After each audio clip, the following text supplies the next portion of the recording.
Good evening, and thank you so much, Reverend, for that introduction and for the invitation, which I heartily accept, not just for a conversation sometime over the next 6 weeks, but for continuing conversation and discussions. I want to thank everyone on the GBIO strategy team, to Larry Gordon and Kathleen Patron and all the members who've worked so hard to make this Action Day possible.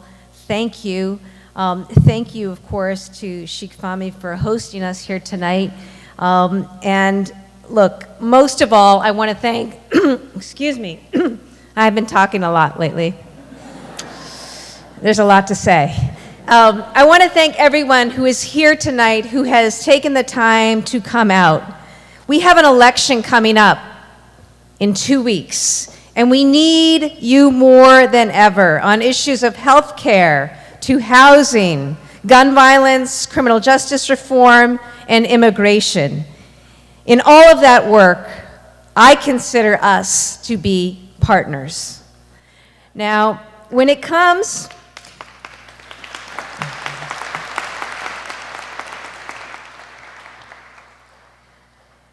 I also want to thank all of you who worked so hard in this time of division and divisiveness, and in the face of those who in the most horrific ways want to exacerbate difference and tension and divide. I think folks who work together across faiths, but in common purpose for a common good, is something to celebrate. It is another reason why I am yet here tonight. I think there's no more important place for government officials to be than with the likes of the GBIO community, for all that you represent and all that you stand for, especially in this time. I mean that. It's what this nation needs. Now, immigration. When it comes to immigration, you remind us of our most simple and basic value, that everyone is worthy of equal treatment under the law, dignity, and respect, no matter the color of their skin, who they love, where they come from, or where they worship. We may pray in different places and read from different holy texts, but in each of them, there is a basic and powerful lesson. We must treat each other as we would wish to be treated. We must welcome strangers because we were once strangers ourselves. This has been such a hard couple of years for so many immigrant families here and around this country. I have met so many in the greater Boston area who are living in fear, parents who are afraid to send their children to school or to doctor's visits.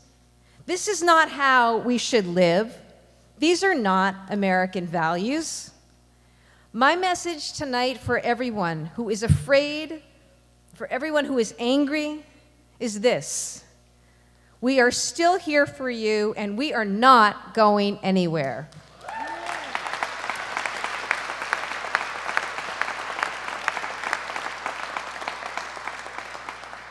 You know, we have a president who seems to believe that the Constitution begins with the words, "I, the president." That Constitution, which of course found its origin in a document written 15 miles south of here in Quincy, Massachusetts by John Adams, begins with the words, "We the people." That's what you are, we the people, and this is your time. Tonight is about action. For the last 2 years, you have been about action on so many fronts. Speaking up and marching, calling members of Congress. Your churches and mosques and synagogues are places of refuge. And in 2 weeks, I know you are going to make your voices heard. I stand with you. I stand with you. Massachusetts stands with you. And together, we will stand up to anyone who threatens or endangers our immigrant communities and new Americans, even if they call themselves the President of the United States.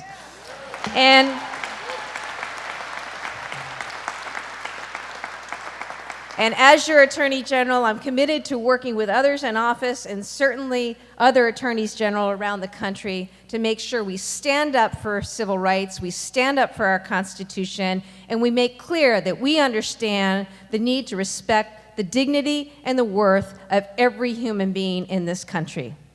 Now, like many of you, I remember the day the Muslim ban went into effect. I was over at Logan Airport. I happened to fly back into Boston that very Saturday afternoon.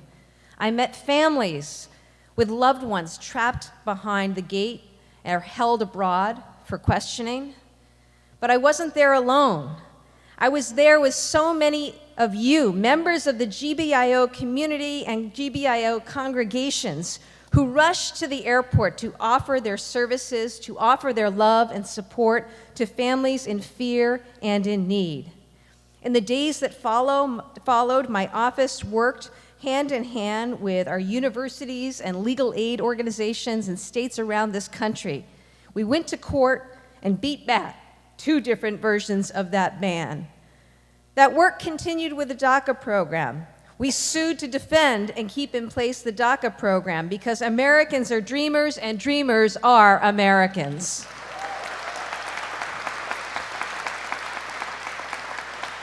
We have through that effort protected this program and millions of young people who just want to live and study and start businesses in the only country they've ever called home.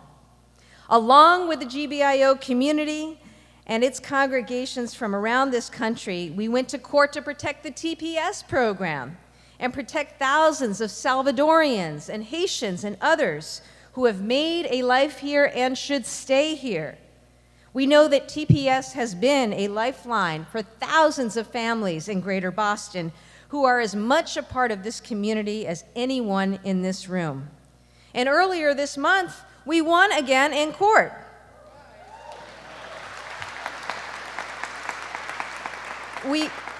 We also went to court to challenge adding citizenship as a question on the census. We aren't going to let this administration threaten federal funding for critical programs in Massachusetts by intimidating immigrants. We're going to ensure a fair and accurate census that counts everyone. And this summer, when the Trump administration was putting children in cages, tearing families apart, we sued to stop the family separation policy, and we won because families belong together. So look,